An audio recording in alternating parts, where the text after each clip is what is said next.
দফা তারা দিয়েছিল যে তারা আওয়ামী লীগ সরকারের পতন চায়। শুধু দেওয়া নেওয়ার সম্পর্ক আমাদের ভারতের সাথে ছিল না। আমরা অবশ্যই একটা সুন্দর বাংলাদেশ গড়ব ইনশাআল্লাহ।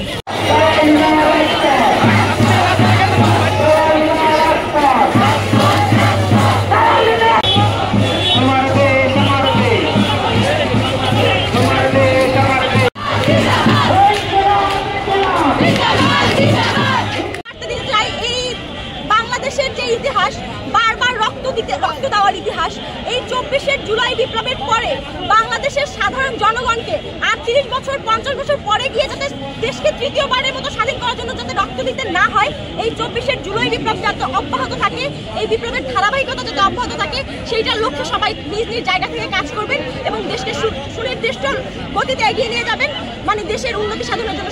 24 এই বিপ্লব পরবর্তী সময়ে আমরা ছাত্র তরুণ জনতা আমরা সবাই সংগঠিতভাবে সেই আগামী আমরা বাস্তবায়ন করব। আমরা মনে করি যে 24 যে জুলাই বিপ্লব ঘটেছে, তারুণ্যের নবজাগরণ ঘটেছে। এই নবজাগরণ উন্মাদনা ছড়িয়ে পড়বে বাংলাদেশের প্রত্যেকটি জায়গায় গোটা বিশ্বে। সেই জায়গায় বৈষম্যবিরোধী ছাত্র আন্দোলন তার জায়গা থেকে এবং বাংলাদেশের প্রতি নয়া রাজনৈতিক বন্দোবস্ত তৈরি করার জন্য তাদের যে লড়াই সংগ্রাম, সেই সংগ্রাম আমরা বর্তমানে চালিয়ে যাচ্ছি। ইনশাআল্লাহ আমাদের এই লড়াই চলবে।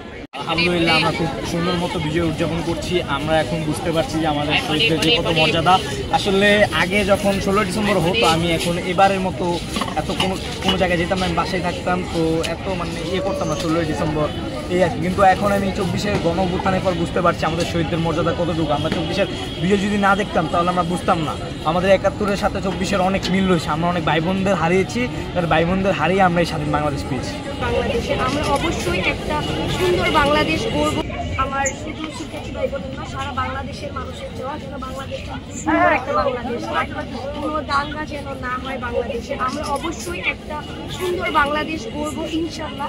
আর এটা সুনিশ্চিত করতে চাই, ছাত্র সমাজের উপর ভরসা রাখতে হবে। ছাত্র সমাজ যেহেতু দেশটাকে এত সুন্দর করে স্বাধীন করতে পেরেছে, ফ্যাসিবাদের হাত থেকে দেশটাকে রক্ষা করতে পেরেছে, তার মানে ইনশাআল্লাহ ছাত্র সমাজ ভবিষ্যতে আপনাদের আরো সুন্দর বাংলাদেশ উপহার দিবে।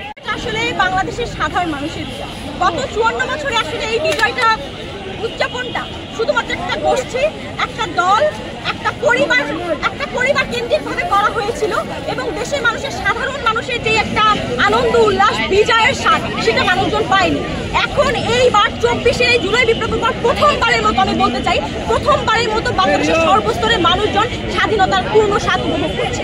সকল শিক্ষা প্রতিষ্ঠানের শিক্ষার্থীরা, তারপর হচ্ছে অভিভাবকরা, শ্রমিক থেকে শুরু করে সকল শ্রেণী পেশার মানুষজন এবং আহতরা, এই জুলাই বিপ্লবে আহতরা এবং মুক্তিযোদ্ধাদের মধ্য থেকেও কিছু আসে আমাদের এই র্যালিতে অংশগ্রহণ করেছে। ফ্যাসিবাদী শক্তি সে বাংলাদেশে ভারতের সাথে যে ধরনের সম্পর্ক রক্ষা করে গেছে, শুধু দেওয়া নেওয়ার সম্পর্ক আমাদের ভারতের সাথে ছিল না, শুধুমাত্র দেওয়ার সম্পর্ক ছিল।